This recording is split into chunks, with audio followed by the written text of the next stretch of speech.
What's up, everybody? We are back. John Della Rose here, the leading Hispanic voice in science fiction, coming at you with another book review. This time, Uncle Scrooge and Donald Duck, The Treasure of 10 Avatars, the Don Rosa Library. Number 7. You'll notice I read number 1 last time. These don't really have an order to them. There's no continuity between stories. So I picked up number 7 because it is wildly out of print, and I found it for cover price. Good luck finding this one if you are interested in it. But this is a nice oversized book, just like Volume 1 was, and has similar contents. Now, there's a preface to this one, and he actually states that the first story in here, the Once and Future Duck, is one of his least favorites. Or maybe it was the second story. I can't remember. Maybe this one was all right, but it was the second one. They actually go back in time in this one as they're doing something at Stonehenge and get caught back in time with some hijinks. Cute stuff. And something to note, maybe it was The Treasure of the 10 Avatars, he said. It's been a while since I read the introduction, so I don't remember. But one of the stories in here, he said it was not his favorite. I think that might have been it. Gosh, I'm going to have to find out. I'm going to do this live on the review. I'll fix it and edit. Yeah, right. Let's see. Let's see what this introduction says.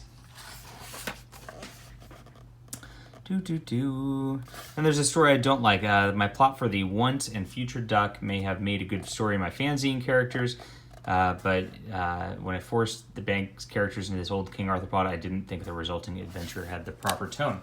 Yeah, I kind of agreed with that. So I didn't love that. And I found that this volume I actually did not enjoy as much as Volume 1 in general.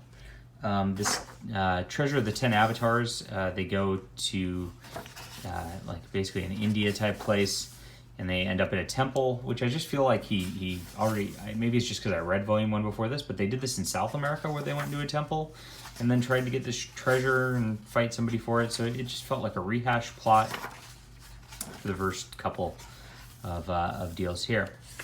And then we get into A Matter of Some Gravity. This one was really neat. Okay, so at least we get something exciting. They do something cool with comics here. This gal, I can't remember her name. She is a sorceress who messes with Uncle Scrooge periodically. You can find her in the DuckTales cartoon, too, on Disney+, which I've been enjoying with the kids also. Well, she's got a gravity ray, which actually sets the object so it goes in different directions. So you see them hanging on the wall here, and up is sideways for them. And it, as they eventually upside down, becomes gravity for them, and just this really clever use of panels for comics for this one, where it becomes a just a great comic. Very, very innovative, cool stuff right there. It made up for the first couple of stories right there.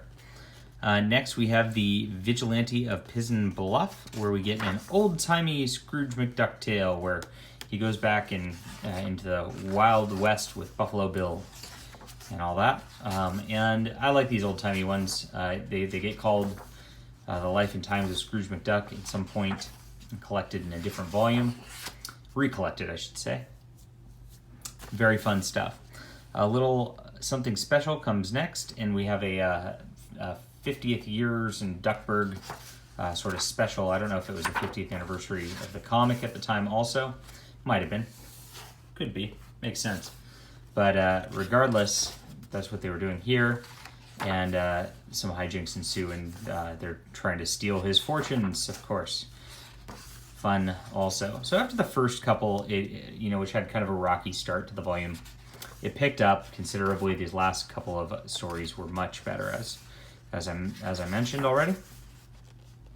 And it goes back into dealing with space varmints. And this one I didn't like as much. I felt it was kind of weird having the ducks go into outer space and have to deal with aliens and things like that. There was a short comic in Volume 1 that kind of had that sci-fi theme. But I just felt it didn't quite fit. He mentioned how that Stonehenge didn't quite fit the tone or whatnot. And I felt that with this one also. And then we get a Last Lord of El Dorado, where they're hunting some treasure underwater, and they deal with some historical stuff. Lots of treasure hunting stories. keep going on with these. And this one's a long one. I felt this one continued on a little too long for what it was. They just kind of had twists and twists, and they found an underwater sort of deal. And eventually, you know, easy come, easy go, like a lot of these ones go. So that's it. So very long stories in this one. There's no short form, which is very interesting. I liked having the short form ones. I know Don Rosa mentioned in the first volume they didn't like writing those very much. But it kind of breaks up the volumes a little bit, so you have a little better pacing overall. And so this volume, I think suffered from, you know, some of the adventures felt repetitive to what I read from the first volume. And then a couple of them kind of just didn't work. But that's okay. For the most part, there, like I said, that Sideways one and the Scrooge 50th birthday and the Wild West one made up for it. It was a lot of fun, and you get a bunch of notes from him in the back, and then different covers. So overall, fun volume again. I would say volume 1, when I read it, I just absolutely fell in love to the point where I had to get all of these.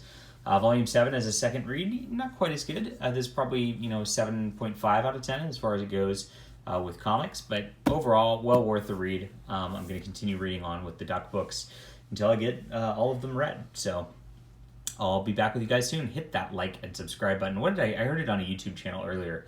It was like, gosh, I had a great tagline for it, and I don't remember. And I was going to copy it. It was really cheesy about hitting the like button.